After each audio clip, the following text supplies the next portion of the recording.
So hello guys, आप सभी का स्वागत है एस पी एजुकेशन चैनल पर। आज हम बात करने वाले हैं क्लास 12th के चैप्टर नंबर 3 बुक 1 के बंधुत्व जाति और वर्ग के मस्ट डू क्वेश्चन की मीन्स इंपॉर्टेंट 10 क्वेश्चंस की आज हम इस वीडियो में बात करने वाले हैं। ये आपके 10 क्वेश्चन है, इसके बारे में आज बात करेंगे हम, देख लीजिए। और इनमें से कोई ना कोई एक टॉपिक आपको 8 या 3 मार्क्स में आपके CBSE बोर्ड 2026 में टकराने ही वाला है। बहुत ज़्यादा इंपॉर्टेंट वीडियो हो जाती है ये, ठीक है। सबसे पहला क्वेश्चन है हमारा, ऐतिहासिक महाकाव्य महाभारत की मूलभूत विशेषताओं बताओ, ठीक है। तो ये देखिए, हमारा इसका आंसर ये रहा, ऐतिहासिक महाकाव्य महाभारत की मूलभूत विशेषता इस प्रकार है। तो सबसे पहला है, ऐतिहासिक मूलभूत महाकाव्य मीन्स ऐतिहासिक मूल महाभारत के रचयिता भारतसारथी थे, ठीक है। भारतसारथी इसके रचयिता थे और इसके लेखक महर्षि वेदव्यास थे, जिन्होंने महाभारत लिखा था। उसके बाद महाभारत को बनाने में हजारों वर्षों का समय लगा तथा इसके अंतर्गत दो परिवारों पांडव और कौरवों के युद्ध का वर्णन देखने को हमें मिलता है। इसके बाद मूलभूत महाभारत में 4 लाख श्लोक तथा 50,000 से अधिक पृष्ठ थे, ठीक है। और परंतु 1919 में संस्कृत के विद्वान VS सुक्तांकर, ठीक है, ये याद रखना कि 1919 में एक VS सुक्तांकर आते हैं, संस्कृत के जो विद्वान होते हैं, और ये क्या करते हैं, 1919 में महाभारत का एक समालोचनात्मक संस्करण कर देते हैं, ठीक है।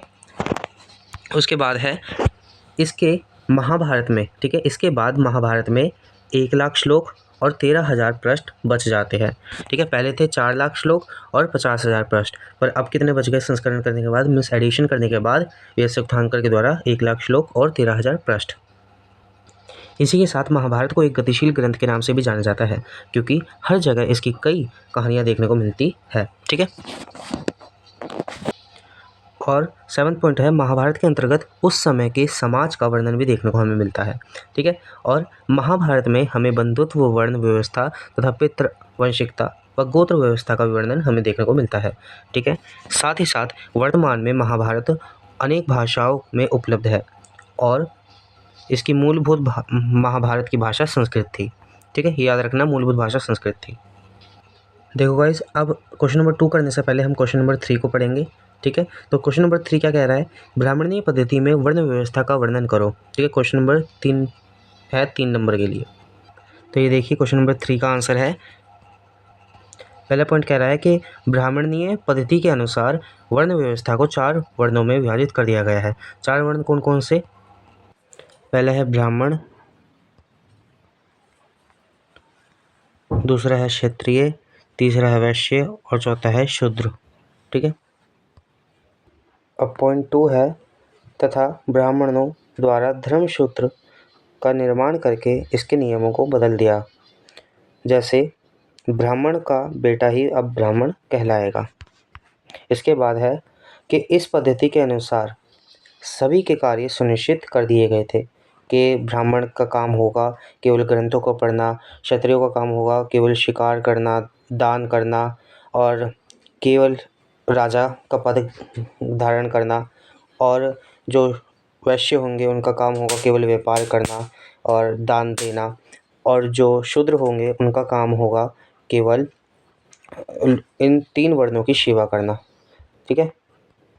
अब आते हैं क्वेश्चन नंबर 4 पर, ब्राह्मणीय पद्धति के अनुसार महिला का गोत्र किस प्रकार निर्धारित किया जाता था। 3 नंबर का क्वेश्चन है, देखिए इसका आंसर ये रहा क्वेश्चन नंबर 4 का, कि गोत्र व्यवस्था ब्राह्मणों के नाम पर आधारित थी, ठीक है। और गोत्र व्यवस्था के कुछ नियम होते थे, जैसे कोई भी एक ही गोत्र में विवाह नहीं कर सकता और केवल जो स्त्री का गोत्र ही होता था वो ही बदला जाता था विवाह के बाद, ठीक है। अर्थात पिता का जो गोत्र होता था उसके स्थान पर विवाह के बाद पति का गोत्र स्त्रियों को या महिलाओं को अपनाना पड़ता था। अब बात करेंगे हम क्वेश्चन नंबर 5 में, पितृवंशिकता तथा मातृवंशिकता में अंतर क्या है, स्पष्ट कीजिए।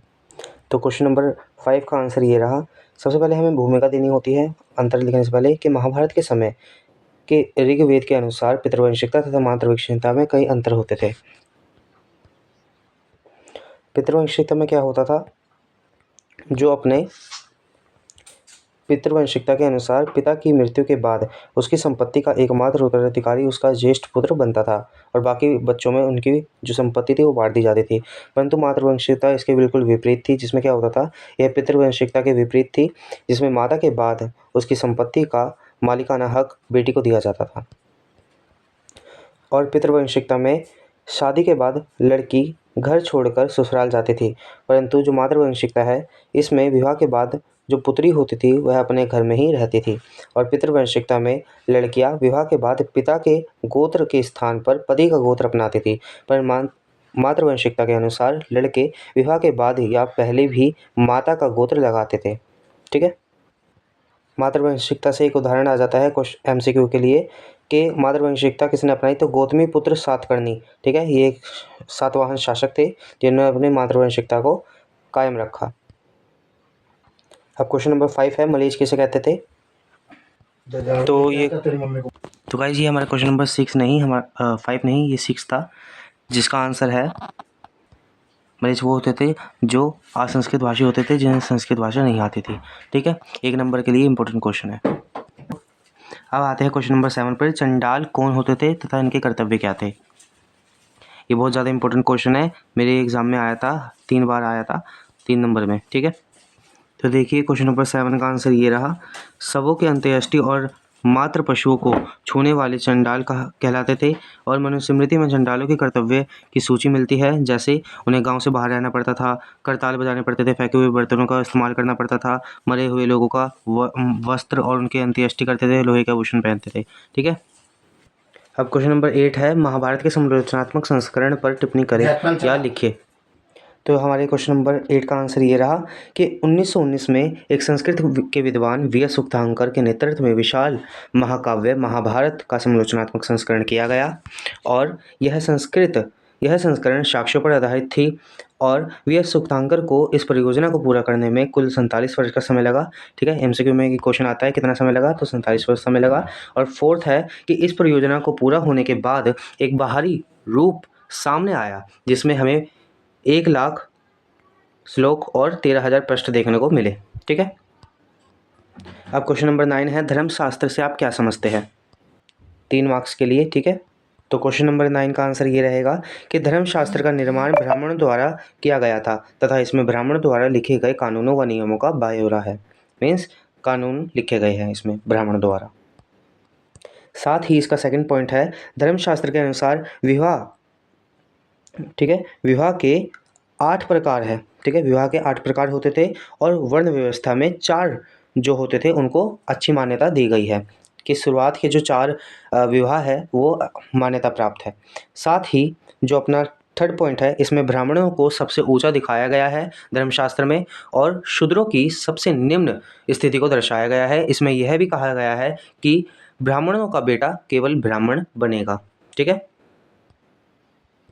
अब आते हैं आज की वीडियो की लास्ट क्वेश्चन पर, जिस जो है मनुस्मृति से आप क्या समझते हैं। ठीक है, इसके बाद एक क्वेश्चन और करेंगे जो हमने बीच में छोड़ा था।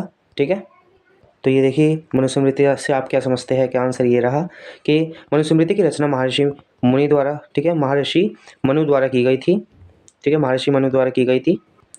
मनुस्मृति में चंडालों के कर्तव्यों की सूची मिलती है। मनुस्मृति के अनुसार पैतृक जायदाद का माता पिता की मृत्यु के बाद सभी पुत्रों को समान रूप से बांटा जाएगा और किंतु ज्येष्ठ पुत्र का विशेष भाग दिया जाएगा। अर्थात माता पिता की मृत्यु के बाद जो उनकी संपत्ति है वो सभी पुत्रों में बांट दी जाएगी, जिसमें ज्येष्ठ पुत्र अर्थात सबसे बड़े पुत्र को सबसे ज़्यादा संपत्ति का भाग या विशेष भाग मिलेगा। ठीक है, और एक MCQ के लिए क्वेश्चन याद रख लेना कि जो मनुस्मृति है इसकी रचना मनु ने करी थी और कब से कब तक करी थी, तो है 200 ईसा पूर्व। ठीक है, 200 ईसा पूर्व से लेकर ईसा पूर्व से 200 ईस्वी। ठीक है, 200 ईसा पूर्व से 200 ईस्वी।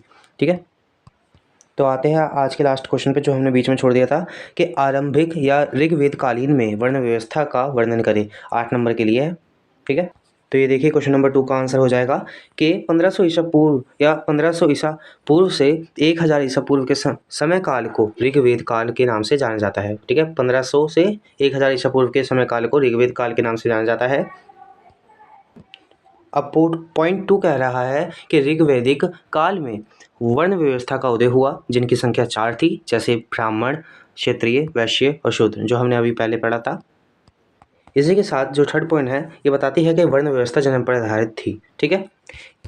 और फोर्थ पॉइंट बताता है कि इसमें सभी के कार्य अलग अलग होते थे, जैसे ब्राह्मण दान देते थे, यज्ञ करते थे तथा वेदों को पढ़ते थे, और क्षत्रियों का काम क्या होता था, इनका काम होता था सुरक्षा प्रदान करना, यज्ञ करवाना और राजा बनना और युद्ध लड़ना या युद्ध करना।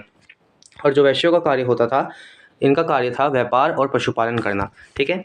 इसी के बाद जो शूद्रों का कार्य होता था, शूद्रों का कार्य था तीनों वर्णों की सेवा करना, मतलब ब्राह्मण, क्षत्रिय और वैश्य तीनों वर्णों की सेवा करना। इसी के साथ जो वर्ण व्यवस्था, जो लास्ट पॉइंट है, वर्ण व्यवस्था का वर्णन धर्मशास्त्र और मनुस्मृति में देखने को मिलता है। मनुस्मृति की रचना अभी मैंने बताई थी, तो आप कमेंट करके बताइए कि मनुस्मृति की रचना कब हुई थी, ठीक है। वर्ण व्यवस्था का वर्णन धर्मशास्त्र व मनुस्मृति में देखने को मिलता है, और इसमें ब्राह्मण सबसे उच्च माने गए हैं तथा शूद्र सबसे निम्न माने